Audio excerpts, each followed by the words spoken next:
మనకు ఇష్టమైన వారి కోసం ఏదైనా చేయడానికి మనం ఎంతవరకు వెళ్తామో మనకైతే ఐడియా లేదు. కానీ నిజంగా మనల్ని ఇష్టపడే దేవుడు, మనల్ని ఒక పొజిషన్‌లో ఉంచాలనుకునే దేవుడు, ఆయనైతే ఏం చేయగలడో తెలుసా?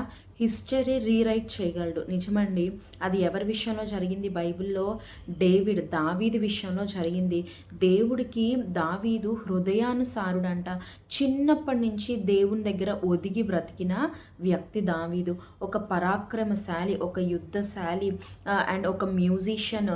చక్కగా ఆయన దేవుని మాట వింటూ పెరిగాడు. దేవుని భయభక్తుల్లో పెరిగాడు.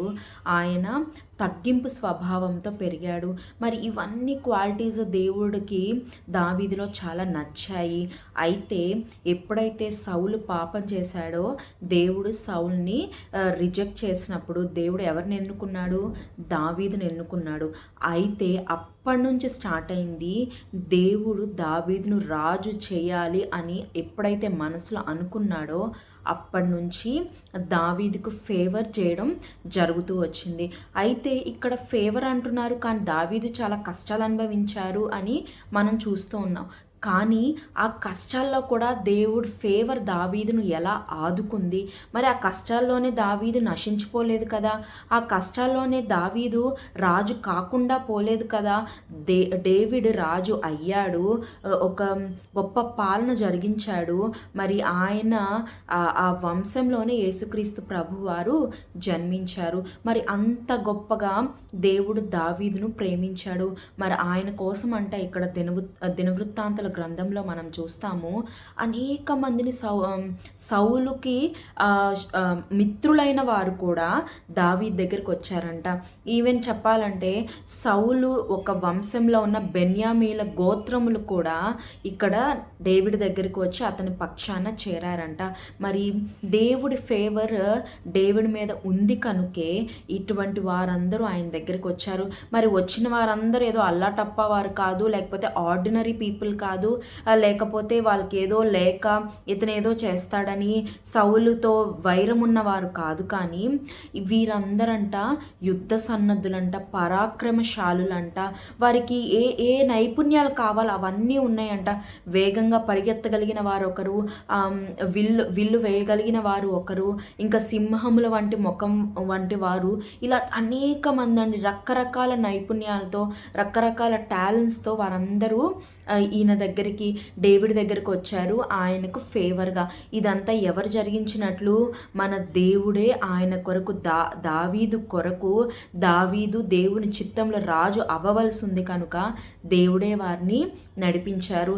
మరి ఇంకా కొంతమంది బెన్యీయులు, యూదా గోత్రపు వారు ఆయన దగ్గరకు వచ్చినప్పుడు దావీదు, మీరు సమాధానంతో వస్తున్నారా?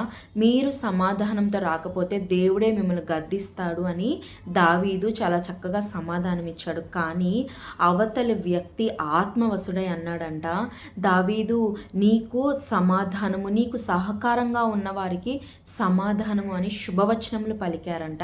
మరి ఎప్పుడైనా నీవు దేవునితో, ఆయన మనస్సుతో నీవు మమేకమై ఉంటే, దేవుని చిత్తానుసారంగా ఆయనకు అనుగుణంగా మనం నడుచుకుంటున్నట్లయితే అనేక మంది ఫేవర్ మన మీద ఉంటుంది.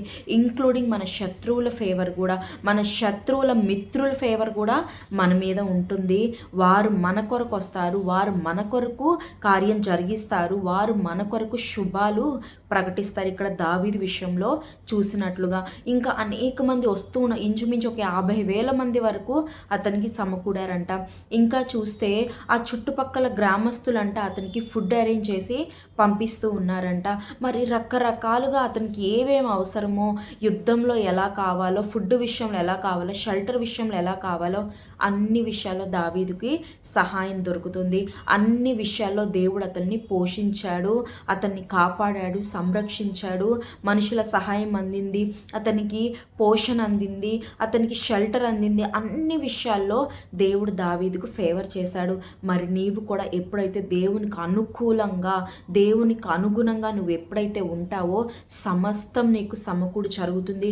పలానా వారు నాకు శత్రువులు అని నీవు అనుకున్న వారు సైతం నీకు మిత్రులుగా మారుతారు. దేవుడు మారుస్తాడు. నీవు చేయవలసింది తెలుసా? నీ వారి శత్రువులని వారిని హేట్ చేయడం కాదు, కానీ వారిని క్షమించి వారిని మిత్రులుగా భావించి దేవుని ప్రేమతో వారిని ప్రేమించినట్లయితే దేవుడు వారిని కూడా నీకు మిత్రులుగా మారుస్తాడు.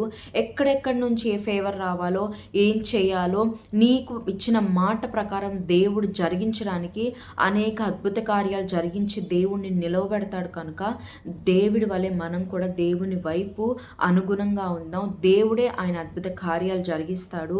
దేవుడు నీ జీవితంలో కూడా ఇలా కార్యాలు జరిగించును గాక. ఆమేన్.